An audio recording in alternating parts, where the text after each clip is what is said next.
اقرأ كتاب الله ترق جنانه. أعوذ بالله من الشيطان الرجيم. بسم الله الرحمن الرحيم. ثم عفونا عنكم من بعد ذلك لعلكم تشكرون. وإذ آتينا موسى الكتاب والفرقان لعلكم تهتدون. وإذ قال موسى لقومه يا قوم إنكم ظلمتم أنفسكم باتخاذكم العجل فتوبوا إلى بارئكم فاقتلوا أنفسكم ذلكم خير لكم عند بارئكم فتاب عليكم إنه هو التواب الرحيم.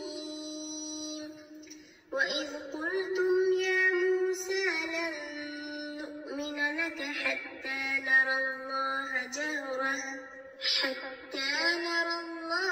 جهرة فأخذتكم الصاعقة وأنتم تنظرون. ثم بعثناكم من بعد موتكم لعلكم تشكرون. وظللنا عليكم الغمام وأنزلنا عليكم المن والسلوى كلوا من طيبات ما رزقناكم وما ظلمونا ولكن كانوا أنفسهم يظلمون. خب دوستای عزیز، حالا درس را کلمه به کلمه میخوانیم و قواعد تجویدی را هم میگیم. اعوذ بالله من الشیطان الرجیم. بسم الله الرحمن الرحیم. ثم عفونا عنكم من بعد ذلك لعلكم تشکرون. در کلمه ثم میبینیم که میم مشدد است، اینجا غنه میکنیم، میگیم ثم عفونا. در کلمه عفونا میبینیم که واو ساکن ما قبل زبر و لین ذکر شده، یعنی به نرمی ادا میشه. نون را میبینیم که زبر داره، بعد از الف ساکن است، اصلی است. عنکم میبینیم که بعد از نون ساکن حرف کاف ذکر شده، اینجا اخفا صورت میگیره و میم در میم ادغام میشه و میبینیم که بعد از نون ساکن اینجا حرف با آمده، نون ما تبدیل به میم میشه. در کلمه ذالک میبینیم که زال زبر ایستاده داره، مد اصلی است. لعلکم تشکرون. در کلمه تشکرون میبینیم که واو ساکن ما قبل پیش مد اصلی است، نون به سبب وقف کردن ساکن میشه و مد عارضی صورت میگیره. وإذ آتينا موسى الكتاب والفرقان لعلكم تهتدون. در اینجا میبینیم که کلمه آتینا اینجا همزه زبر ایستاده داره، مد اصلی است.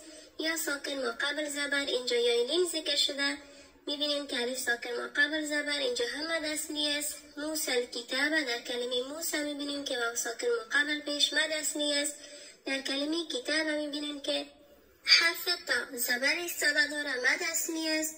و الفرقان. در اینجا میبینیم که را ساکن ما قبل پیش، اینجا حرف را پر خوانده میشه و میبینیم که الف ساکن ما قبل زبر، اینجا هم مد اصلی است. لعلکم تهتدون.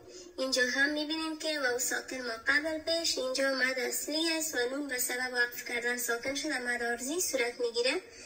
وإذ قال موسى لقومه يا قوم إنكم ظلمتم أنفسكم باتخاذكم العجل فتوبوا إلى بارئكم فاقتلوا أنفسكم ذلكم خير لكم عند بارئكم فتاب عليكم إنه هو التواب الرحيم.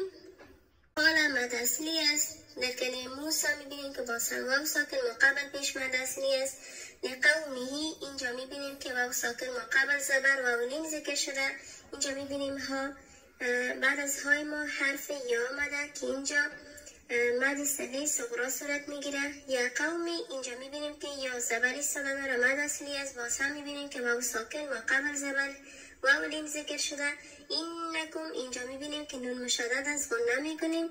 ظلمتم اینجا در کلمه انفسکم میبینیم که بعد از نون ساکن حرف فا ذکر شده، اینجا اخفا صورت میگیره و البته همراه غنه. دوستای عزیز اینجا نون رو مخفی میکنیم، اما صفت غنه بودنش که است اینجا غنه صورت میگیره. میگیم انفسکم. در وقتی که انفسکم میگیم اینجا آواز از خیشوم خارج میشه. باتخاذکم العجله اینجا میبینیم که الف ساکن مقابل زبر اینجا مد اصلی است و در کلمه عجله میبینیم که جیم ساکن است، اینجا قلقله صورت میگیره. فتوبو میبینیم که اینجا مد اصلی است و در کلمه فتوبو میبینیم دو مد اصلی است و ساکن مقابل پیش. بعد از اون میبینیم که همزه ذکر شده، اینجا مد منفصل صورت میگیره. لام زبر ایستاده داره، مد اصلی است. بریئکم میبینیم که حرف با اینجا زبر داره، بعد از الف ذکر شده، مد اصلی است و حرف را اینجا باریک خوانده میشه به خاطر که زیر داره. میگیم بریئکم. فقتلوا اینجا میبینیم که قاف ساکن است، قلقله صورت میگیره و واو ساکن مقابل پیش مد اصلی است.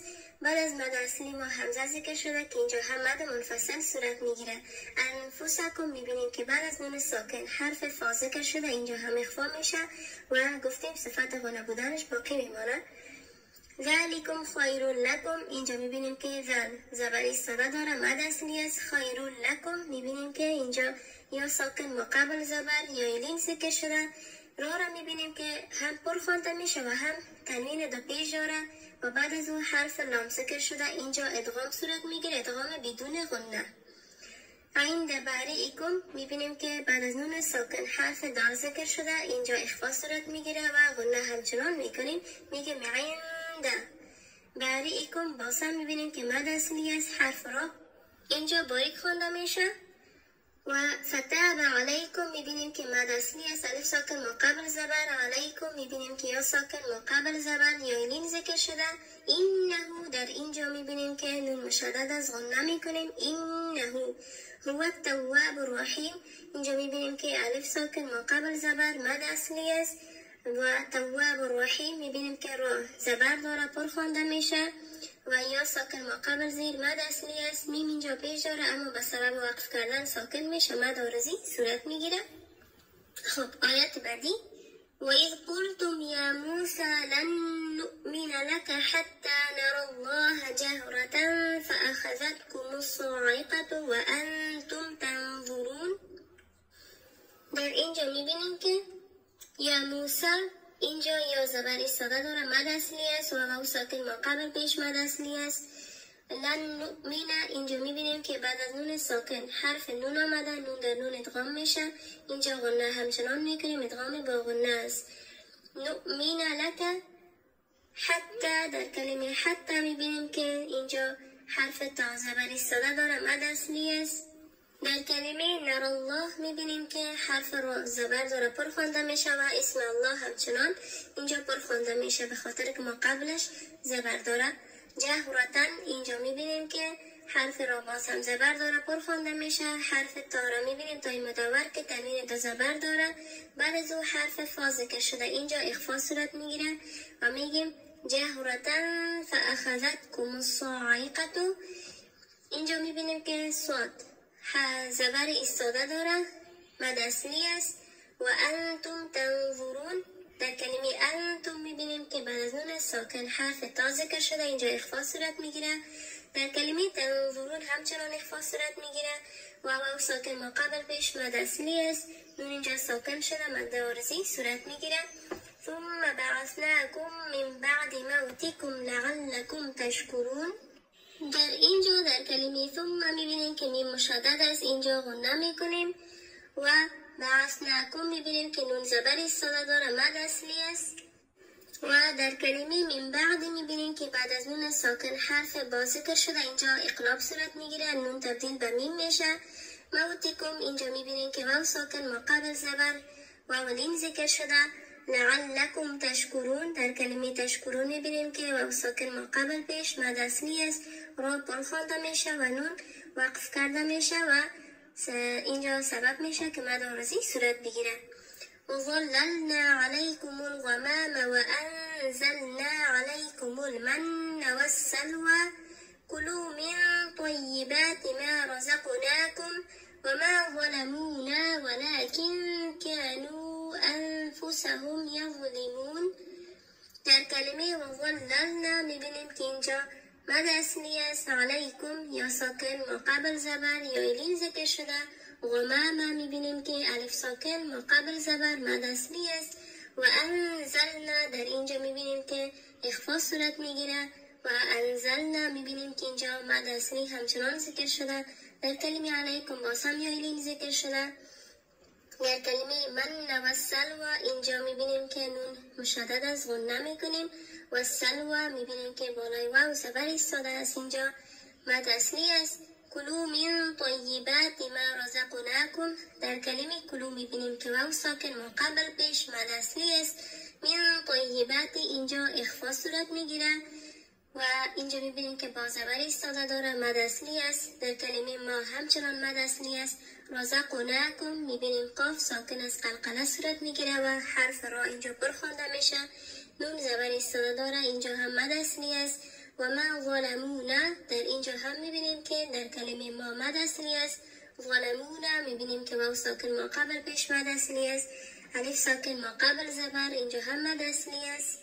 در کلمه ولکن کانو میبینیم که اینجا اخفا صورت میگیره و حرف لام زبر ایستاده داره مد اصلی است. کانو در کلمه کانو میبینیم دو مد اصلی است. الف ساکن مقابل زبر و واو ساکن مقابل پیش. و بعد از مد اصلی ما در کلمه کانو میبینیم که در کلمه دیگه انفسهم ذکر شده. اینجا مد منفصل است چون مد در یک کلمه سببش حمزه در کلمه دیگه است. انفسهم میبینیم که بعد از نون ساکن حرف فا ذکر شده، اینجا هم اخفا صورت میگیره. در کلمه یظلمون در کلمه یظلمون میبینیم که واو ساکن مقابل پیش مد اصلی است و نون اینجا به سبب وقف کردن ساکن میشه و مد عارضی هم صورت میگیره.